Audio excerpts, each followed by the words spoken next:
momento reflexivo para informarte junto a un gran equipo. Noticiero 23. Esta noche a las 23 por CN23.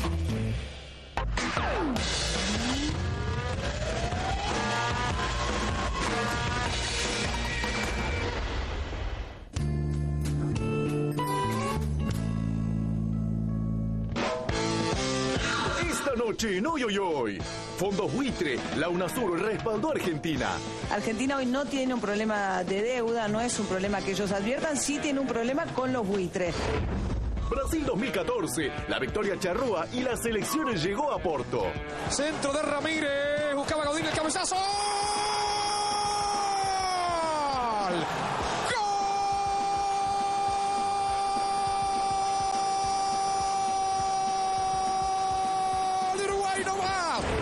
Campagnoli cada vez más complicado. Hablemos ahora del fiscal Campagnoli, porque mientras avanza el jury en su contra, va sumando algunas nuevas denuncias. Por ejemplo, vecinos del barrio Mitre de la ciudad de Buenos Aires acudieron, acompañados por legisladores porteños, al despacho de la fiscal Cristina Camaño para pedir la destrucción de las fotografías y los datos utilizados en forma ilegal por Campagnoli. Vergüenza, el arzobispo de La Plata va con todo. Los homosexuales son abominaciones amparadas por las leyes. Saludos de la Pocha Leiva. Y saludos de la Tigresa del Oriente. Diosas del deseo sexual. Hijas de Afrodita. Creyentes de nuestro Señor Jesucristo. Te miro y me miras. ¿Me entiendes? Acá no hace falta hablar. El deseo puede más.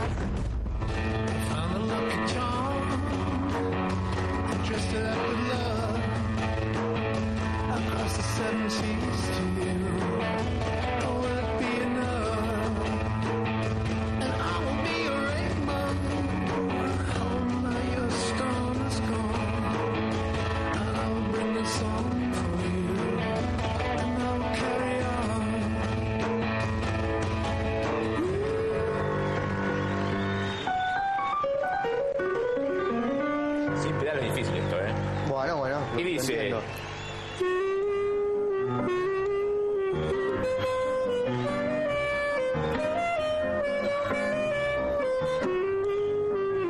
Otra.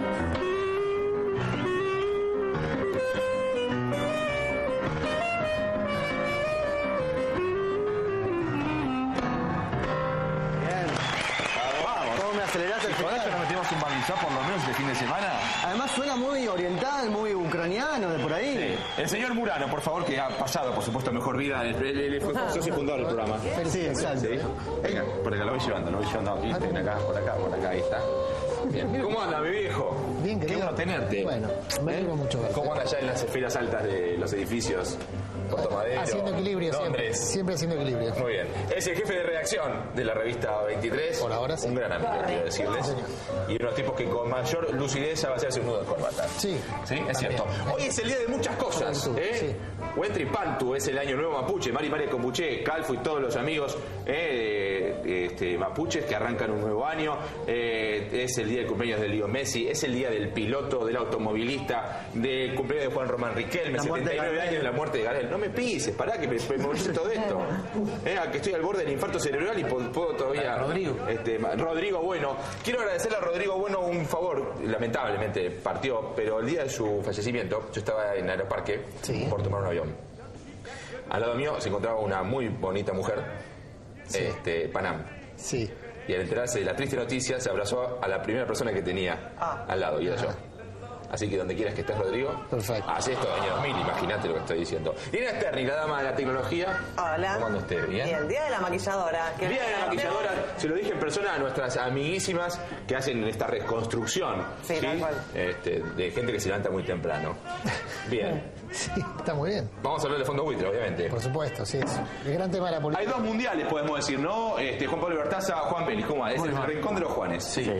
Viernes, el hipertexto de Juan Bertaza, un programa que está creciendo mucho. Muchas gracias. Muy comentado. ¿Quién viene este viernes? Sorpresa. No, ya te lo digo, Jeremías Gamboa, escritor peruano, es como la gran revelación de... Bien, de Perú vino Bellatín también, ¿no? Sí, exactamente. Hay toda una camada de, bueno, muy lindo. Si te gusta la literatura, un muy buen programa. Digo, hay dos mundiales, el mundial de fútbol, muy, me parece, tomado por los equipos latinoamericanos, y eso en buena hora. Nos duele en el alma que Inglaterra e Italia tengan que estar de nuevo en sus casas. Sé que hay muchos italianos, en el fondo yo soy Marconi, pero Markowski es mi nombre artístico. Se juega el mundial de fútbol y el mundial financiero. Sí, podemos decir que hay algo así como el poder financiero contra no solamente la Argentina, disputándole, si se quiere, las decisiones soberanas, en este caso a Argentina, pero también a otros. Pero metámonos con el, si se quiere, más liviano de todos los mundiales, que es el deportivo. Muchas sorpresas en este mundial, ¿no? ¿Quién acertó el PRODE? ¿Quién iba a decir que en el grupo de la muerte iban a clasificar, por ejemplo, Uruguay y Costa Rica, e Italia e Inglaterra se iban a quedar afuera? Uruguay encima Costa Rica primero con 7 unidades. Había dicho, ¿no? Había dicho, en el grupo de la muerte los muertos son los otros. Exactamente, eso lo había dicho Ruiz, el número 10 de Costa Rica, exactamente cuando ya sumaban los 6 puntos cuando derrotaron a Italia 1-0. Así que, sí, sorprendente, ¿no? Que paren las sorpresas acá. Me imagino, quedan, por ejemplo, ahora partidazos, Brasil-Chile el sábado, México-Holanda el domingo, Colombia-Uruguay. Murano, su mirada del mundial, ¿le está gustando? Sí, me encanta. Muchos goles, lindos partidos. 3 goles promedio por partido leía hoy. Exactamente. Pocos empates. Hasta ahora muy pocos empates. Colo, subió un poco el volumen. Escuchen esto, porque estamos aparte. Si estás podrido de Pitbull y de Jennifer López, con todo cariño, Brasil tiene otra música. Aún cuando hacen covers, fíjate, esto se llama Sambó. Escucha esto. ¿Te lo bailo? Hoy estoy vestido de jugador uruguayo. Gracias a la gente de... No muerdas a nadie, no lo vas a morder. No, ahí está. Tengo que bajar un poco la panza. Momento panza, ¿no? Es muy lindo el video este, Sí. Sambó, con ese, búsquenlo. Tocan en ronda, Y son unos... Tocan música típica brasilera y hacen covers como este de Sunday Bloody Sunday. Digo, hemos escuchado a Jobim y seguiremos con Tim Maya, que ahí tengo una cortina de Rational Culture. Volviendo al Mundial. Mañana juega Argentina, ya hay cerca de 100.000 justamente argentinos en Porto Alegre, no sé dónde van a entrar porque en el Beira Río, en el estadio, ingresan 49.000 espectadores. 100.000. Crisis terminal, ¿no? En la FanFest entran 16.000 personas, todavía nos quedan 34.000 que no sé dónde se van a meter. O sea, que le hice una nota ya a Juan José Pano, un gran tipo, gran docente de periodismo que escribe tan lindo. Decía, entre otras cosas, que la Argentina hasta acá dio algunas gotitas de su magia, ojalá que se largue la lluvia, metafóricamente hablando. Pero decía que hay gente que muestra la holgura económica de algún sector, pero también están los que han pagado hasta lo que no tienen para llegar a ver a la selección. $1.000. Que llegaron en bicicleta, que están durmiendo donde se puede. Y decía en algún sentido, más allá de la clasificación que está garantizada, no sé si es posible aplicar eso, pero que los muchachos de la selección también, no sé si lo llegan a tener eso en mente. Por ahí no sea bueno, no lo sé. Hay 2 marplatenses que hicieron 3.500 kilómetros en bicicleta para llegar al Mundial. Salieron como un mes, con un mes de anticipación, pero finalmente lo hicieron. Obviamente tienen bicicletas de ruta. Primero que se está, digamos, que mucha gente empieza a ir ya una vez empezado el Mundial, que es algo bastante nuevo, y después sin entradas también, ¿no? Como para vivir el clima, es algo relativamente nuevo. Yo me pregunto por quién va a hinchar Uruguay mañana, porque hoy nos portamos muy bien los argentinos. Por Nigeria, sin lugar a dudas. Vamos al informe, Es cierto, yo no soy, yo la verdad que realmente lo digo, cuando juega Uruguay quiero que gane Uruguay, si juega Brasil no me molesta. ¿Quién queremos que gane? ¿Chile o Brasil el sábado? Chile o Brasil. Y que siga Brasil en el campeonato, me parece que son locales, ¿no? Pero bueno, vayamos al informe respecto del Mundial. Están las cosas ya pasada la primera semana y terminando la fase de grupos. Festejó Uruguay y vamos con ustedes. Vamos.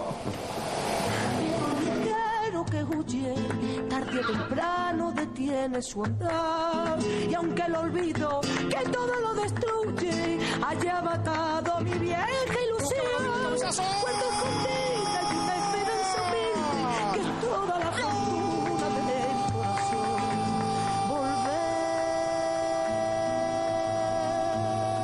Uruguay no va, Uruguay no va. Con la frente marchita, la nieve del tiempo platearon mi sien. Estamos viendo un mundial donde los sudamericanos o los equipos de América en general están teniendo mejores papeles que los europeos, y esto no es casual porque hay temperaturas y un clima que quizás no están tan acostumbrados los futbolistas.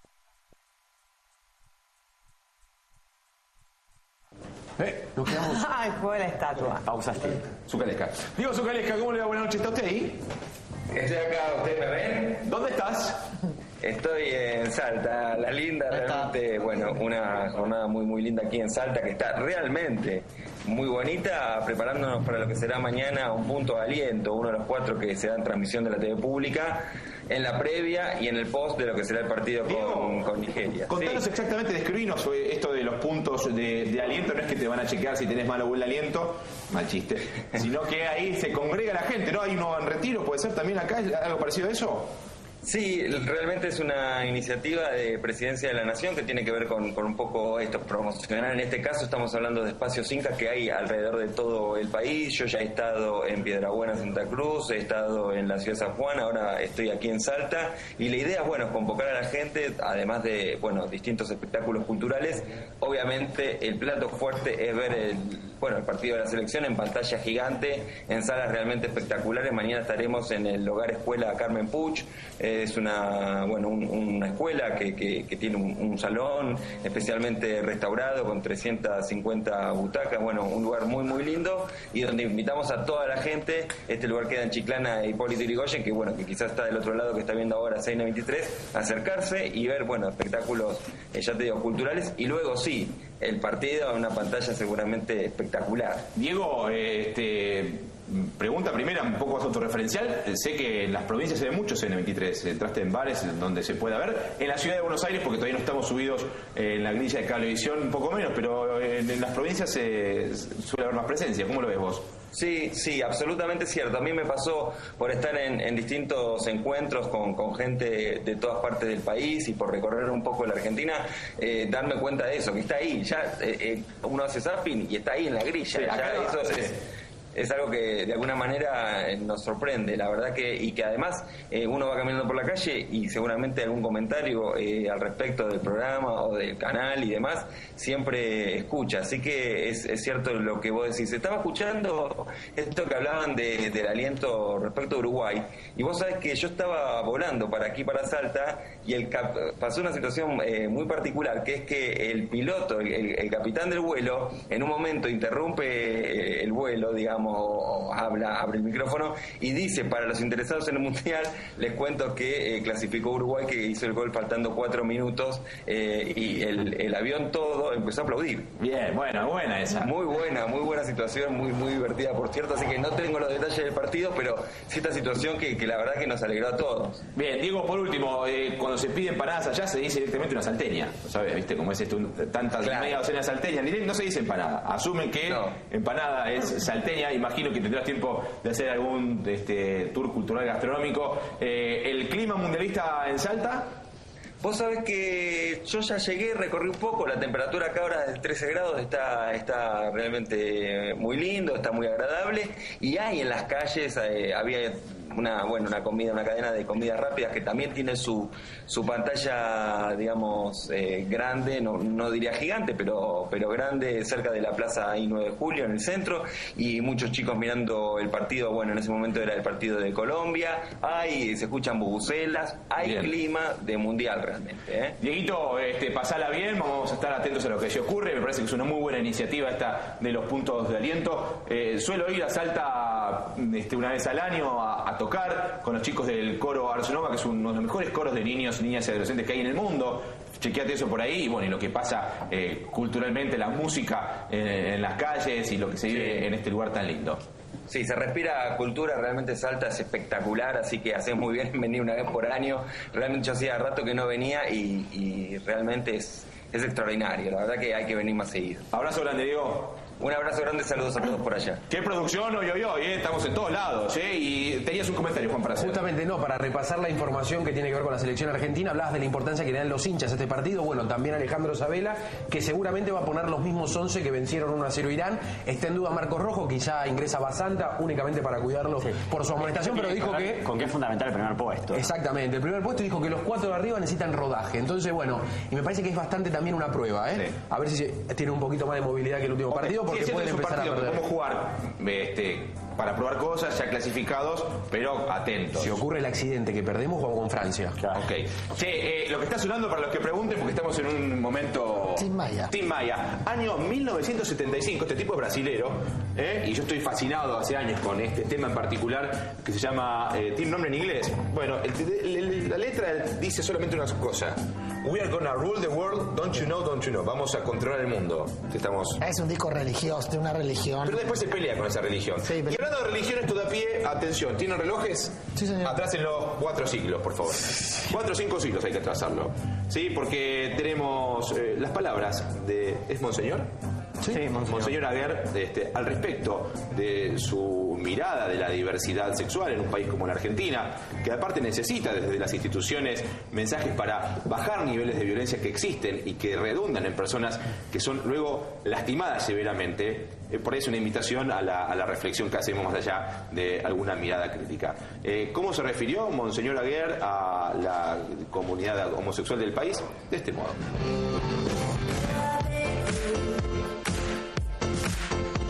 La ley llamada de matrimonio igualitario está dando lugar a combinaciones extravagantes y bastante anti-igualitarias. Un señor que se viste de mujer, que tiene nombre de mujer, y ahora le han dado el documento que figura así, también unido en este matrimonio igualitario, como es una persona muy conocida en la farándula, ha anunciado que va a ser mamá. Cuando nazca el niño, será anotado con el nombre de estos dos consortes del matrimonio igualitario, pero este no sabrá nunca, probablemente, seguramente, quién es su mamá biológica. Ahora bien, esto ocurre porque se están aprobando en la Argentina leyes contrarias a la realidad natural. Como la persona es famosa, todo el mundo la felicita porque va a ser mamá. En realidad no va a ser mamá. ¿Qué va a ser? Papá, en todo caso. Tendría que ser papá. Es una confusión. Antes existe todavía, desgraciadamente, el machismo, pero se ha inventado otra forma de conducta que podríamos llamar el embrismo. Tenemos que reconocer que hay en la Argentina un proyecto, un verdadero proyecto de cambio cultural, de imposición de nuevos paradigmas, en los cuales no cuenta la naturaleza humana. Es como si el ser humano fuera una pura existencia abierta que se modela él mismo a capricho y que hace de su cuerpo también lo que le da la gana. ¿Qué hay detrás de todo esto? En el fondo, esta ley de identidad de género detesta la diferencia, la diversidad insoslayable de varón y mujer, como si esa diferencia, esa diversidad fuera en contra de la igualdad o tuviera por ella misma que autorizar las deformaciones que se han dado en la historia y en la cultura. Como ustedes saben, hace muy poco el Congreso de la Nación ha votado una ley llamada de identidad de género. En realidad el sexo desaparece en esta definición, queda absorbido por lo que se llama género, y no solo por el género como algo objetivo, cultural, sino por el género que es lo que la persona siente, la vivencia íntima. En realidad, pareciera que para los legisladores el que uno sea varón o mujer es una suerte que le tocó en una especie de lotería de la vida, y a veces para algunos una mala suerte. Desgraciadamente los disparates existen, pero que no nos obliguen a reconocer que son cosas normales. Bueno, uno respetuoso de las religiones, las creencias, por supuesto acá nadie obliga a nadie. La ampliación de derechos justamente lo que hace es poner en pie de igualdad a las personas independientemente de su elección. Quienes entiendan que la fe católica y el dogma es lo suyo, por supuesto, están en todo su derecho a acompañar, hasta si se quiere, la crítica. No se trata de eso, y una cosa es la esfera privada y otra cosa es la cuestión pública. Estamos con Pedro Paraíso Sotile, del área jurídica de la CHA, la comunidad homosexual argentina, representada institucionalmente. Pedro, gracias por estar con nosotros. Me cuesta saber por dónde arrancar. Yo hacía cierto comentario irónico de atrasar los relojes 4 siglos, porque afortunadamente, independientemente de las distintas trabas que se han puesto para retrasar algunos avances en materia de legislación, de ampliación de derechos, ¿De qué modo ha impactado, en este caso el matrimonio igualitario? ¿Cómo crees que impacta cuando se señala? Yo hablaba de violencia. Hay otro tape que le dando vueltas, donde también, ¿no? Monseñor Aguirre, digamos, demonizaba la elección, o ser gay, homosexual, lesbiana, etcétera.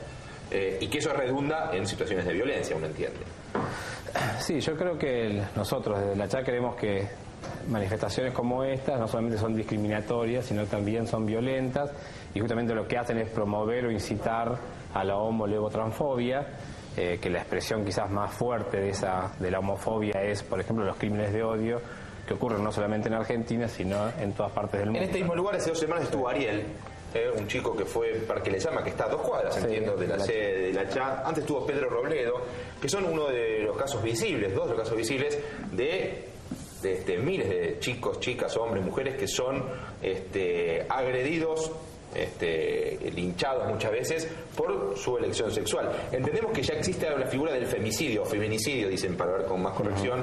Faltaría avanzar en este sentido por ahí, ¿no? Sí, falta la modificación de la Ley Nacional Antidiscriminatoria para que incluya el tema de la orientación sexual y la identidad de género dentro de las causales de discriminación, que es algo que venimos desde el año 88 desde la CHA presentando proyectos. Eso es una cosa muy importante.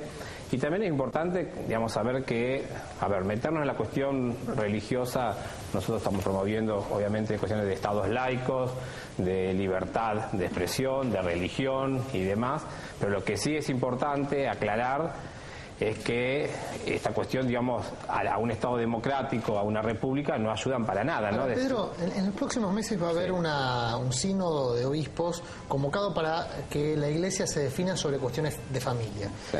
Y este va a ser uno de los temas, la posibilidad de adopción por parejas del mismo sexo, temas que son muy resistidos, como lo acabamos de ver, por un sector muy, muy duro de la Iglesia.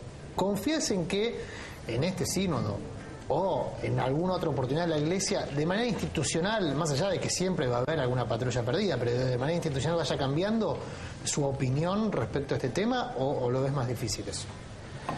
Mira, yo creo que la verdad que a veces nos cuesta hacer el análisis, porque no es un análisis que nos interese desde la cuestión. A nosotros lo que nos interesa es hablar de las cuestiones del Estado, de un Estado democrático, de un Estado de derecho.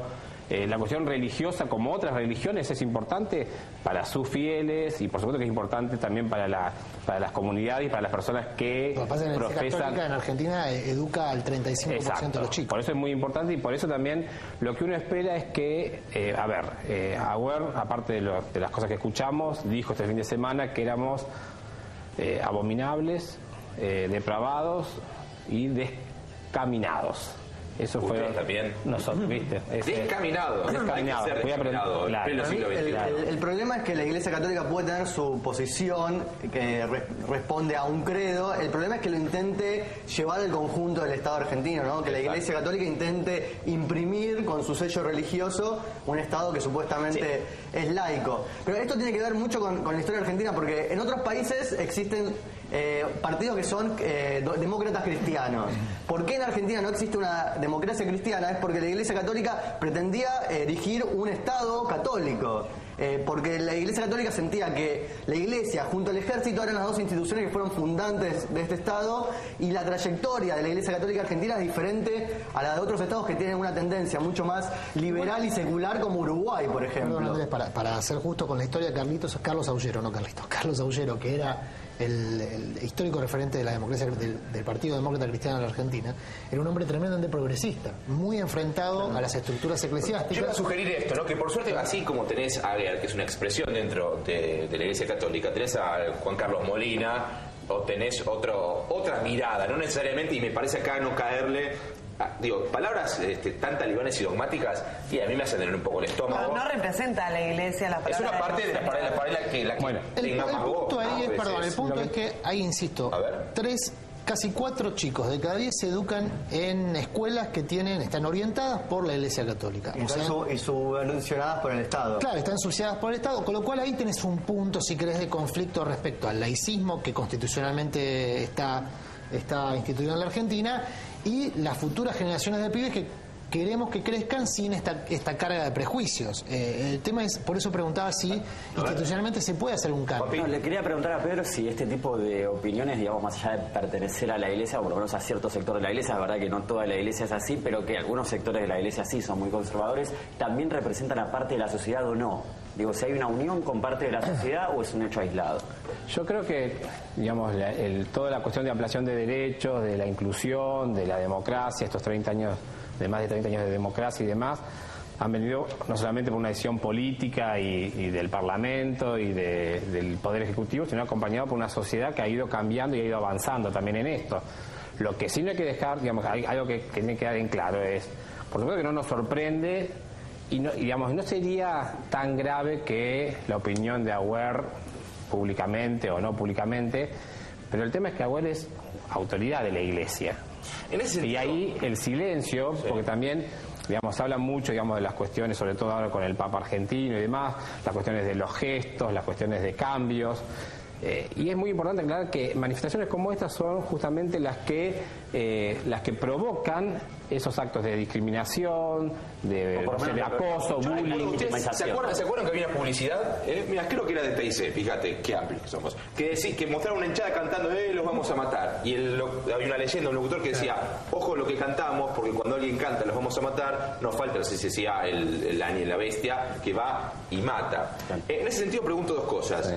Más allá de que cada cual es libre de pensar como quiera, y hay gente que, qué sé yo, ¿viste? Es muy homofóbica y lo representa de este modo, como que hay gente que en la diferencia y en la discusión política cree que hay que matar al otro. Les sugiero leer los comentarios de lectores de los portales digitales de los diarios más importantes del país, y ahí se van a dar cuenta de lo que hablo. Pero más allá de la opinión y lo que yo creo y vos crees, no está cometiendo por lo menos una infracción. Digo, es un tipo que no se le escapa, y más allá de la libertad de expresión, cuando dice lo que dice, ¿no está transgrediendo la ley? ¿Se promueve alguna iniciativa, no sé si con una presentación judicial, o se intenta acercarle la idea de que eso que este hombre está diciendo puede provocar violencia directa? Exacto. ¿Hicieron alguna presentación? Sí, nosotros hoy hicimos el comunicado, vamos para hacer la denuncia pública, vamos a evaluar las diferentes acciones. El INADI empezó a trabajar también de oficio, porque también esto tiene todo como una cuestión de historia, ¿no? O sea, lo que charlábamos y pensábamos hoy desde la CHA, por ejemplo, desde Cuarrachino, que decía que teníamos que irnos a vivir a una isla. Bueno, Cuarrachino fue uno de los hay que ver la isla también, ¿no? Una Itaparica, ¿no? Habría que haber visto, claro, que quería... Ojo, ¿de qué isla hablamos? Cuarrachino era para preguntarle. Sí. O para quiénes.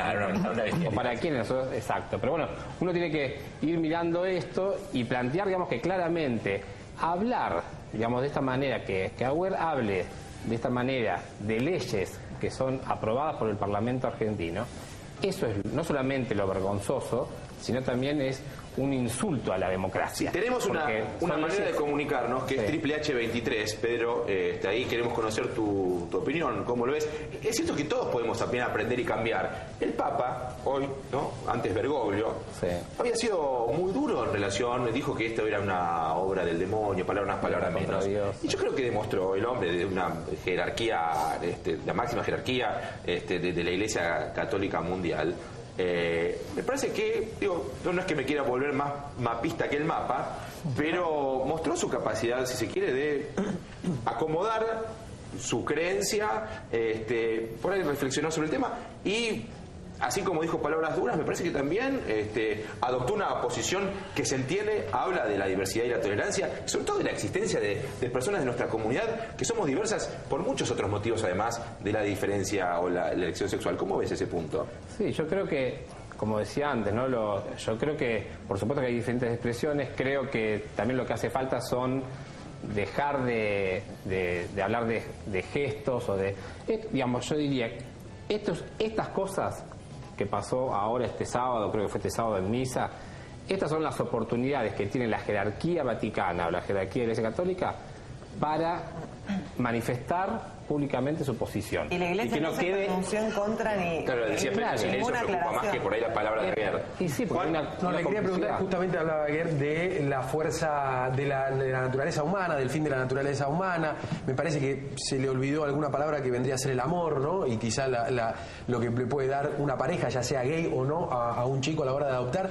A vos cuando ves esas palabras, ¿qué te pasa personalmente, independientemente de que pertenezcas a la comunidad homosexual? ¿Qué pensás? Sí, a ver, uno como activista se ha ido curtiendo y digamos, yo desde los 19 años que soy activista público, activista gay público, tengo otra dimensión, digamos, en esas cosas, pero igualmente cuando escucho o leo ciertas cuestiones, y la verdad que te da como una sensación muy fea, porque pensemos que estamos escuchando y hablando de la educación de niñas, niños y adolescentes que están viviendo o construyendo su sexualidad, y escuchan a un personaje que confunde sexo con género, orientaciones sexuales, como si la orientación sexual fuese solamente... ¿Es ignorancia en el fondo?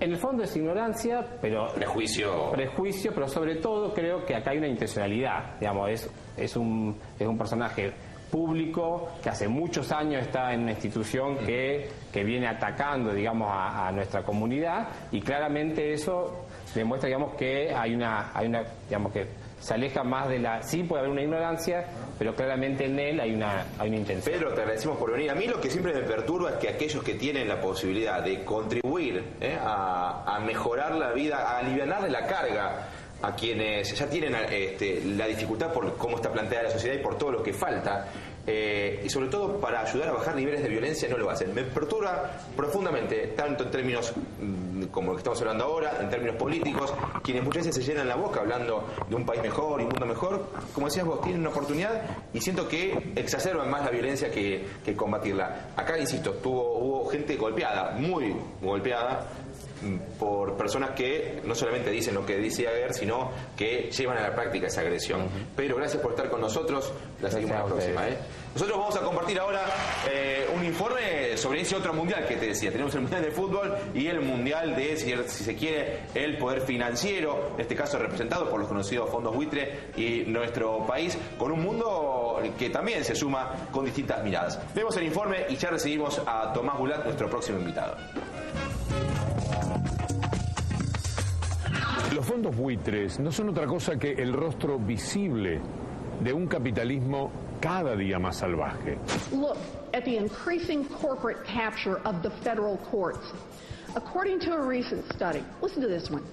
The 5 conservative justices currently sitting on the United States Supreme Court are in the top 10 most pro-corporate justices in half a century. And its win rate has risen to 70% of all the cases it supports. Think about this. You follow this pro-corporate trend to its logical conclusion, and sooner or later, you'll end up with a Supreme Court that functions as a wholly owned subsidiary of big business. En Estados Unidos, la justicia es realmente independiente. La Corte Suprema norteamericana no es imparcial. Algunos dicen eso de la justicia independiente. Es falso.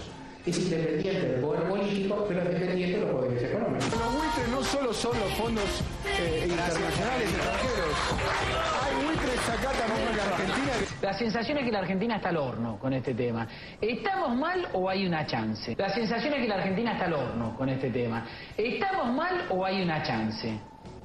No, la verdad que no estamos muy mal. Si no se hubiera hecho el canje en el 2010, estaríamos completamente mal. ¿En qué medida las dificultades que tenemos hoy son culpa de los buitres o son culpa nuestra? No, los buitres no tienen nada que ver. No, los buitres no tienen nada que ver. Un fallo realmente que refleja un gran fracaso de la gestión de Cristina Kirchner a lo largo de los últimos años. Un duro revés para el gobierno. Pero qué curioso, un duro revés para el gobierno. Esa es la visión que tienen algunos sectores de la economía o de la oposición o del periodismo. Duro revés para el gobierno, es un duro revés para el país. Claramente son una operación con una intencionalidad de que ocurra un descalabro económico cuando en realidad se ha dado prueba de que la Argentina tiene capacidad de pago. Es la prepotencia del imperio, no cabe ninguna duda. Pero acá estamos, atajando los goles los penales. Vamos a seguir jugando en la cancha y no se descuiden, que en una avanzada metemos otro gol. Argentina hoy no tiene un problema de deuda, no es un problema que ellos adviertan, sí tiene un problema con los buitres. Si todos decimos que este país está acabado, el país se acaba porque todos vamos a actuar en consecuencia y vamos a perder todos. Yo soy más optimista a partir de estas nuevas informaciones que van llegando, que el juez Griesa designó un abogado para que sea mediador entre los fondos buitres y el gobierno argentino. Hasta ahora los fondos buitres no habían querido negociar y esto abre una puerta a la negociación. A la hora de una negociación siempre se necesita de la buena voluntad de las partes. Argentina ya mostró justamente voluntad de pago, ahora estar solicitando al juez Griesa. También se podría decir que el juez está negociando. El panorama no es tan negro como se avisoraba cuando se conoció el fallo. Yo creo que ese es el campeonato mundial. Y que el gobierno, como tendría que hacerlo desde ese sentido de la dignidad cualquier otro gobierno, está jugando el verdadero campeonato del mundo. Poco será que la Argentina esté, como pienso, entre los 4 mejores del mundial, si se va al descenso económicamente. Y si se va al descenso por culpa de los jueces, inmorales, injustos, avaladores de lo que es legal pero es ilegítimo, y lo saben muy bien. Si la Argentina queda en la B, en el mundo de la economía mundial, no será por su responsabilidad, no será porque no ha querido hacer las cosas bien, no será porque no juega con pasión, con entrega y con lealtad y transparencia este partido ante el poder económico internacional. Será porque el árbitro es muy injusto. Hay quien sostiene que el despelote con los fondos buitres es solamente una estrategia de Alejandro Sabela para no hablar de la selección nacional. Entre ellos tenemos al señor Tomás Bulat, que es el autor de esa teoría. Definitivamente. Mirá que yo, hincha Estudiante de La Plata, obviamente a Sabela lo tengo ahí. Pero como está jugando la selección, dijimos, tengo que inventar algo. Entonces llamamos a Nueva York y dijimos, che, reventemos el tema. Y ya nadie habla de la selección argentina. Tomás es economista, un tipo formado en la Universidad de Buenos Aires, también en Brasil, y además un divulgador con una mirada... Bueno, de hecho lo paran por la calle. Imagino, todavía te preguntan, ¿compro auto, vendo auto, compro bonos? Los que todo. Dólar, si no dólar, si plazos fijos, y... Pero vamos a caracterizar y tratar de poner un poco de rumbo en esta charla. Yo creo que hay varios ejes.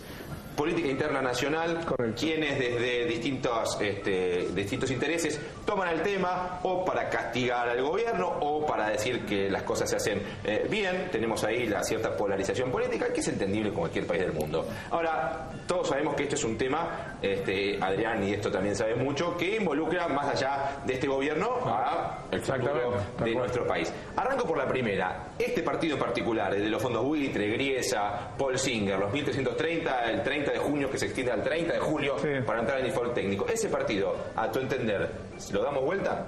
A ver, es que hay que entender que es dar vuelta a un partido. Vos perdiste un juicio.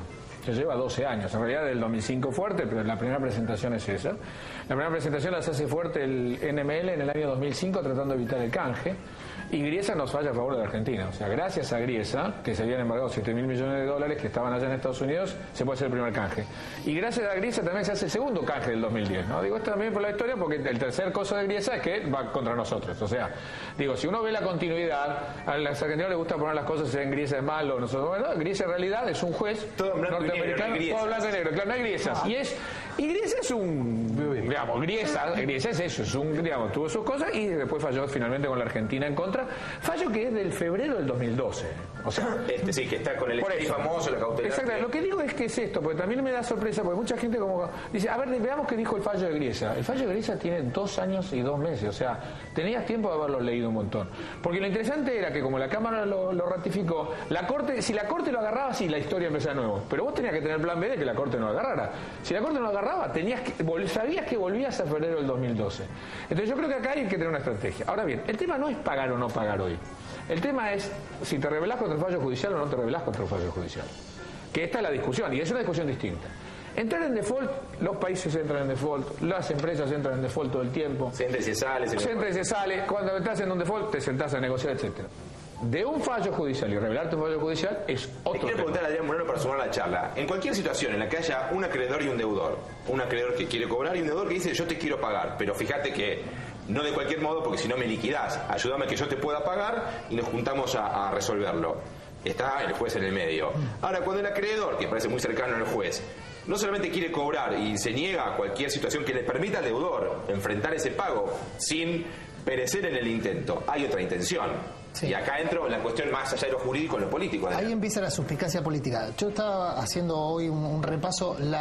Desde los tiempos de Rivadavia para acá, la deuda fue fundamental para el diseño de políticas argentinas y en muchos otros lugares, pero estamos ceñidos en Argentina. O sea, la deuda externa fue un elemento, si querés en términos románticos, de dominación o de colonialismo en tiempos A, y más acá en el tiempo de imposición de políticas económicas y de políticas sociales. El paroxismo de esto fue la dictadura, ¿sí? Donde creció exponencialmente la deuda, pero con un diseño político muy determinado.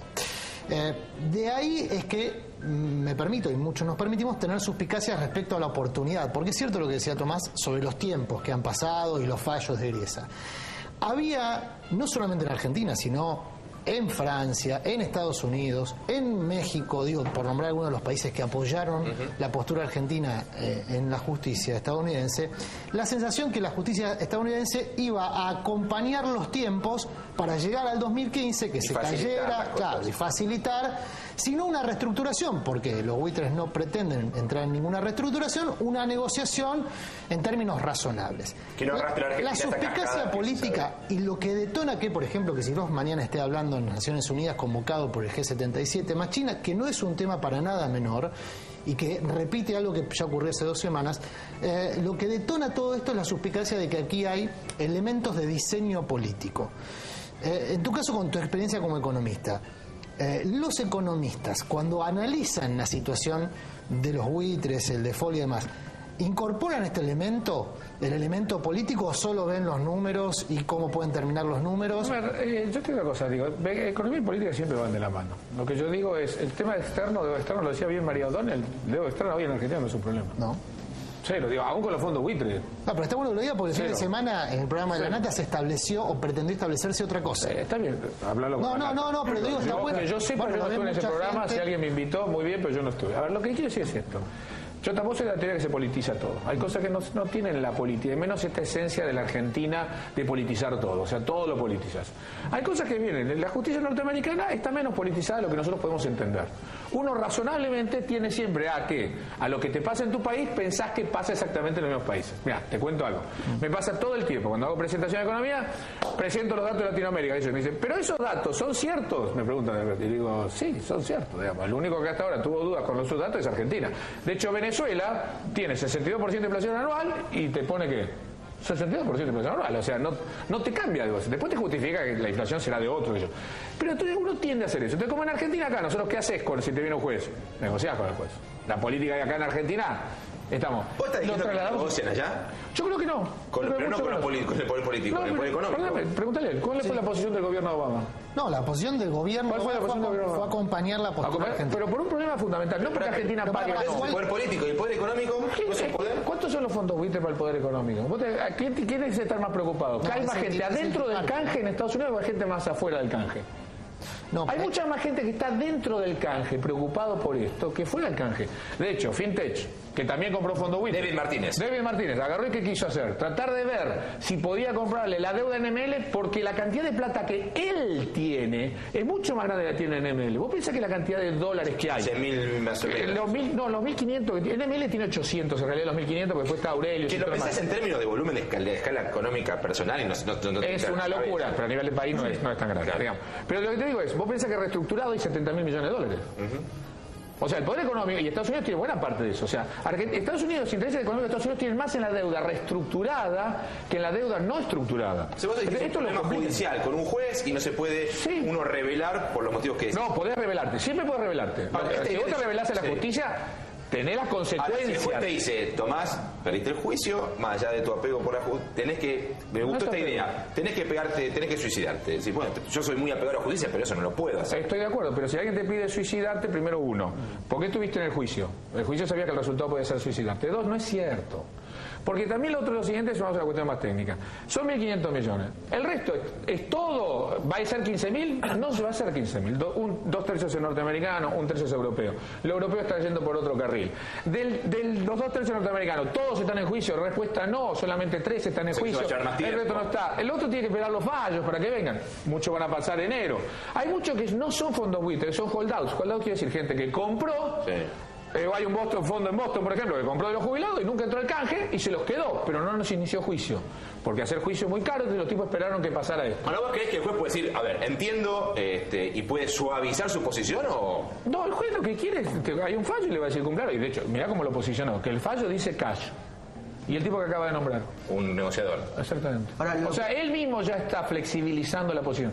¿Y cuál es la discusión de lo que hoy NML, viste, que presenta hoy NML? No lo dejen hacer. Que era lógico, obviamente. Si vos pedís el stay, ¿qué te hace el otro? No me pidas el stay, obviamente. Dice, hasta que demuestre verdadera capacidad negociadora. Si la Argentina muestra verdadera capacidad negociadora, ¿y cómo se muestra? Y te da la ventanilla. Que vos efectivamente te sientes con ellos y digas, mira, ya te voy a pagar. Listo. No discutimos.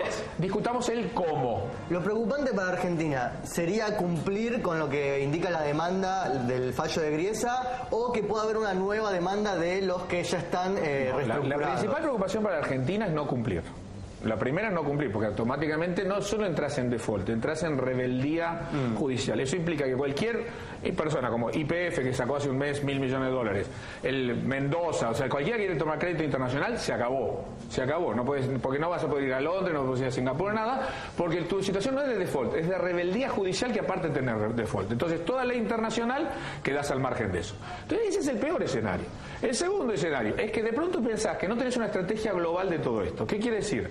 Yo le pago en ML, tengo que tratar de negociar, y esto es lo interesante, que Griesa te abrió la ventana para que negocies un modelo en el cual los juicios que te van a ganar, porque hay seguro que te los van a ganar con el tiempo, al menos te sirva para qué, para que no te peguen las reservas de corto plazo, porque vos tenés pocas reservas hoy. Entonces lo que vos, Argentina no puede hacer nunca es pagar cash. ¿Hay margen para optimismo en todo esto? Absolutamente, porque mira lo siguiente, vamos al siguiente ejemplo.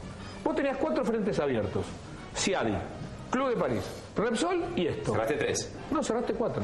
Claro, vale. Con esto cerraste 4. No te gusta cómo lo cerraste. O sea, no es el óptimo. Vos tenías varios frentes que cerrar. Algunos los cerraste como quisiste. CIADI fue un buen cierre. Si vos me preguntás a mí, Repsol, dentro de todo, no fue mal cierre. Club de París, más o menos. Y este fue el peor. Bien. Pero viste, si tenías que cerrar 4 frentes y cerraste 3 más o menos y uno te salió mal, está dentro de qué. Sí. De lo normal, digamos, no es que, a menos que quiera ganarte todos los partidos, pero ni Argentina con Messi gana, bueno, gana. Tenemos que ir redondeando. Justo que hablábamos del Mundial, hay 40 millones de técnicos que nos gustaría decirle qué hacer a Sabela. Y si a vos te consultan sobre este tema, ¿qué dirías de hacer? No, yo creo que Argentina tiene que mostrar la voluntad de pago de todo esto. Trataría de que el fallo, uno, me lleve menos reservas posibles, o sea, pagar la mayor cantidad de bonos, como se hizo con Repsol, que no se usó nada efectivo. Y el número 2, que es muy importante, que en la sentencia, cuando se hace el acuerdo, Griesa, quede bien en claro que no hay voluntad argentina de cumplir esto, sino que se lo está haciendo forzado. Porque eso me impide que la cláusula Rufo, que es esta del Rights upon future offers, efectivamente puedan ejercerlo. Si eso está en el fallo de Griesa y vos lográs pagar algo en efectivo, algo se tiene que pagar, pero el resto en bonos, yo creo que queda un antecedente muy interesante y se nos quitan estos fantasmas. Dire, ¿entra el Remix Noticias o seguimos acá? No, me quedo acá, prefiero acá porque miren más, ¿cuál es el pronóstico para el partido de mañana? No, mira, el pronóstico del partido de mañana, yo creo que va a ser 1-0, sufriendo de nuevo y a último momento. Obviamente. Una toma que se economiza. Absolutamente ganamos, pero así, viste, ya. No, es el mundial de los latinoamericanos, ¿eh? Sí, bueno, hoy Uruguay, Costa Rica, bueno, la región, ¿no? Bueno, Costa Rica en el grupo de la muerte, los demás sabían que Costa Rica iba a ganar. ¿Viste el grupo de la muerte? Ganó Costa Rica. Tomás, me decías que te paran por la calle. Preguntas frecuentes de quien por ahí es un pequeño ahorrista. Hay gente que por ahí en los últimos años ha mejorado su situación. Sí. Está claro que la Argentina ha crecido, pero es cierto que también todo puede mejorar y a todos se le puede hacer críticas. La coyuntura del día de hoy, no sé, ayer se presentó el Procreauto, eso incentiva un poco la industria automotriz, que estaba un poco despinchada. ¿Cuáles son los próximos desafíos? Algunos dicen que el segundo semestre será mejor que el primero. ¿Cómo ves vos la economía? Yo creo que evidentemente ya el dato oficial del INDEC te salió que el primer trimestre decrecimos, con lo cual ya llevamos dos trimestres, el cuarto trimestre y el primero, eso técnicamente en economía, 2 trimestres negativos, recesión. O sea, ahora, ¿estás en una recesión muy grande? No, estás menos fuerte que la que tuviste el 2009, ¿ok? Pues digo, también hay que poner las cosas en medida de Argentina, o sea, ¿estás en una gran recesión? No, estás en una recesión. Algunas la manejan, algunos lo manejan como sí, a ver, digo, acá hay una cuestión que hay que tener en claro, digamos, Argentina las cosas están exaltadas, y entonces, si sos blanco, sos blanco, y sos negro, sos negro. Entonces, ¿yo qué voy a decir ahora? Mira, el Procreauto, ¿qué te parece? ¿Bien o mal? Todo programa que incentive la compra de alguna automotriz de un sector que está mal, está bueno. Quien tiene un mango y está por comer el auto, le conviene, algo práctico, te conviene, tenías la guita para el auto, te metes en el crédito o lo pagas todo junto. Me meto en el crédito de acá a la China. Es un crédito subsidiado. El tema es ese, que bueno, entonces vos me decís, mira, esto va a funcionar, ¿es bueno? Y yo te digo, sí, es bueno. ¿Soluciona el problema del sector automotriz? No. O sea, es como los precios cuidados. Los precios cuidados, ¿es bueno o es malo? Es bueno porque te da una opción más de compra, que yo aprovecho. Bien. 2, ¿soluciona la inflación? No. ¿Entendés? O sea, que el hecho de que sea bueno son paliativos, son alternativas. ¿Murano tiene algo para decir esto? Me acaban de decir que no, ¿eh? Me acaban de decir que no tenemos tiempo. No lo vi. Justo le pedí yo, un breve. Pero Murano, aparte está elegante, yo me siento re mal. Te aviso. La próxima vez avisame. Es el arrastre, te pido disculpas. El noticiero. Ahora, lo que digo reciente, me quedé pensando, por eso me quedé pensando en el tema de que los argentinos politizamos todo, para no ceñirlo acá. La frase más sensata de todo lo que vengo escuchando en todo este tiempo respecto a la influencia política en el fallo de Griesa y en el contexto en el que se da es la de Pepe Mujica, hablando de Uruguay, que hoy es protagonista por el tema del Mundial. Cuando Mujica dice, acá lo que se busca impedir es que Argentina desarrolle vaca muerta. Y objetivamente, lo que decía Tomás respecto a evitar el uso de reservas, pero al mismo tiempo, evitar comprometer pagos de deuda por mucho volumen a relativamente corto plazo es importante porque hasta que la Argentina vuelva a recibir inversiones usa los recursos propios para desarrollar entre otras cosas vaca muerta. A Tomás le agradecemos, sabemos que está pasando un momento de... Solamente una cosa, sí. Me empezamos medio mal porque Chevron es el primero que está aprovechando. Sí, pero mal, por eso, a partir de esa experiencia... Ojalá que pueda volver otro día para charlar con más tiempo. Siempre muchas gracias, pido disculpas a la veces que no ha venido. Tiene un productor de lujo que la pelea. Se lo prometí a mi hijo, León. Te mando un beso, papá. Sí, soy yo el que vuelve a casa, es el mismo que está. Es ese. Sí. Tomás, que todo mejore. Gracias, chicos. Mejorale amable. Amigas, amigos, llega Romina Mangel con su gran programa, Inimputables, el caso Marcenac y demás cuestiones de la agenda judicial. Compañeros, compañeras, Sternik, siempre es un gusto. Murano, un crack. Querido. Nos reencontramos mañana en el programa de tele que sabe moverse como pez en el árbol.